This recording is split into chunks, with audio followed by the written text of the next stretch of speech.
This is John Cola with OKRod.com. I have another exciting episode for you, and today I'm coming at you from my garden, and I love my garden because I love being in nature. I mean, we are all creatures of nature, and we're so isolated from nature these days, from even something as like wearing shoes. It isolates us from nature, and most people live in big cities and apartment buildings, and they don't get to be out in nature and enjoy the greenery.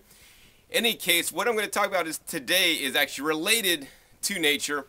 It's actually a topic that I don't often cover in my show, but I think it's very important. And the reason for this episode today was because while I rarely watch the news, I was actually passing in and out of a place where they had the TV on, and I heard Miss America is actually, a 20-something-year-old getting her boobs or her breasts removed because she's scared of getting breast cancer.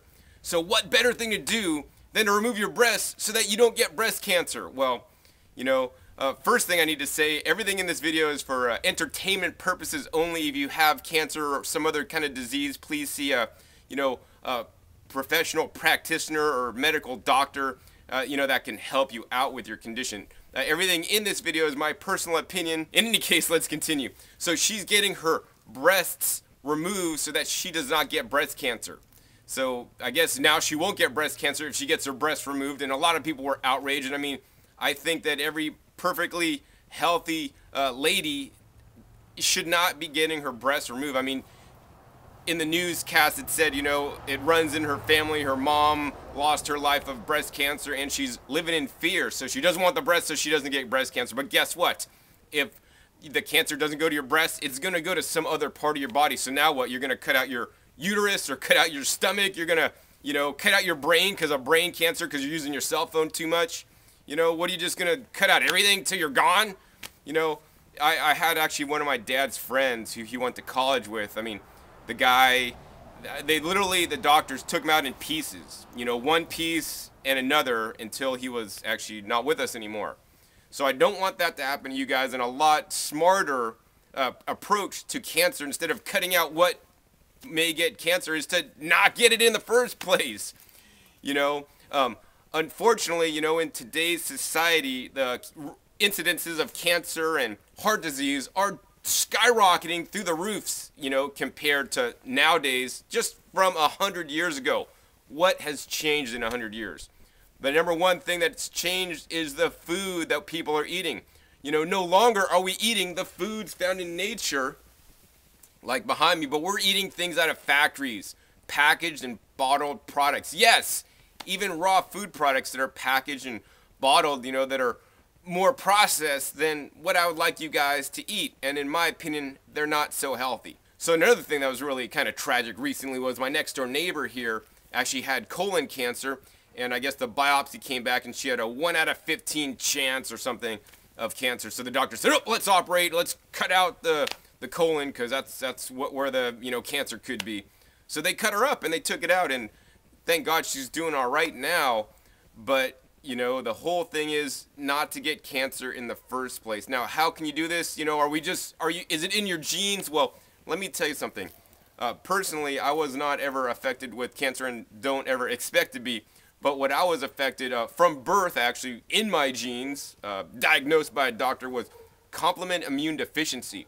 Now, what that specifically is, that's basically a chronically weak immune system blamed on my genes. So I got what's called spinal meningitis when I was younger and nearly lost my life. Because of my chronically weak immune system, I caught the spinal meningitis when other people didn't catch it around me. Just like if, your husband or your wife or a good friend or your roommate has the flu or has a cold, and, you're around them all the time, but you don't get sick. And that's because you have a strong immune system. So I wasn't that lucky. So what I need to do, and this was back in 1995 when I started the raw plant-based diet, is that I needed to learn how to build my immune system the strongest. And what I've learned over that time is by eating whole, unprocessed, or mostly unprocessed plant foods. And I said whole foods, so that's very important. Whole foods aren't anything you buy in Whole Foods Market. It's real foods that you can identify that don't need an ingredient label. I can identify this. This is my tree collards growing. They're green tree collards.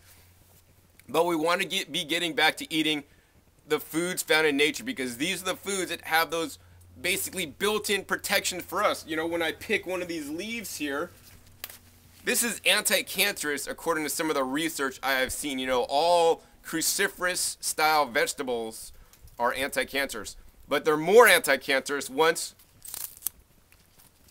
man, that's a good one. Once you start chewing them up. So it's very important to chew your food well, or minimally at least juice it or blend it to break open the fibrous cell walls, which will actually cause those anti-cancer components of the food to increase dramatically.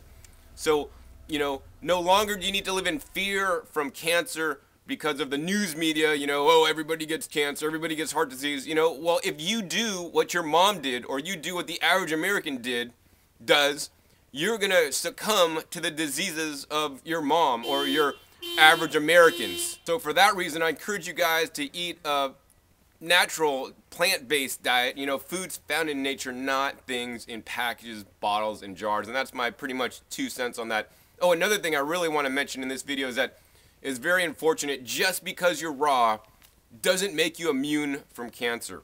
Unfortunately, I had a friend of a friend who actually was a raw foodist who recently lost his life.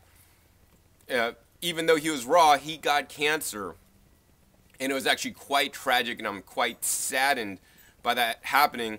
But I don't want that to happen to you guys. So, you know, even if you're raw, it doesn't mean you're healthy. It doesn't mean you're eating the healthiest foods. And I want to encourage you guys to watch my other videos on YouTube. It's actually called Just Because It's Raw Doesn't Mean It's Healthy. So that's actually on my channel page, and I have it as a playlist. And I encourage you guys to watch that to really, where I teach more about what are the healthier foods to eat and how you can determine if they're healthy without me having to tell you guys. So the main thing for cancer prevention, I want to direct you guys to a website. It's called diseaseproof.com, where, you know, a lot of this research that I'm talking about is actually backed up. But you mainly, for cancer prevention, you want to eat your leafy green vegetables, especially the cruciferous leafy green vegetables. They're the most nutrient dense foods on the earth, and most people in a raw foods diet, you know, they might not be eating enough leafy greens. My goal for leafy greens every day is 2 pounds of leafy greens, and I rotate them, so I don't always eat kale day in, day out. I eat kale, collard greens, eat some mustard greens occasionally, eat some bok choy, eat some lettuce, eat some chicory, you know, eat some miner's lettuce, eat some chickweed, eat some stinging nettles. There's all kinds of different kinds of greens, you know, and you want to eat each different one, because each different green has a whole spectrum of phytochemicals and phytonutrients. So for me, that's the #1 anti-cancer food, the leafy greens, specifically the cruciferous vegetables. So that's the message today. So go out and eat some cruciferous vegetables so that you can be more resistant to getting cancer. Also, besides the diet that you're eating, it's very important to get exercise and minimize the amount of toxins in your life. So toxic cleaning products, toxic chemicals, you know, maybe have an air cleaner to filter the air. Make sure you're not buying a lot of man-made materials to bring in your house, like plastics and carpets and particle boards, which may release formaldehydes. I mean, don't use your cell phone. That's what I recommend. Or reduce the amount of wireless activity around you. I mean, it all plays a factor, and I want you guys to be as healthy as you can. And by eating a healthy diet and minimizing your exposure to potential cancerous things, you can definitely live healthier and live a happy, healthy life. I hope you guys enjoyed this episode. Once again, my name is John Kohler with OKRaw.com. We'll see you next time. And remember, keep eating your fresh fruits and vegetables. They're the best.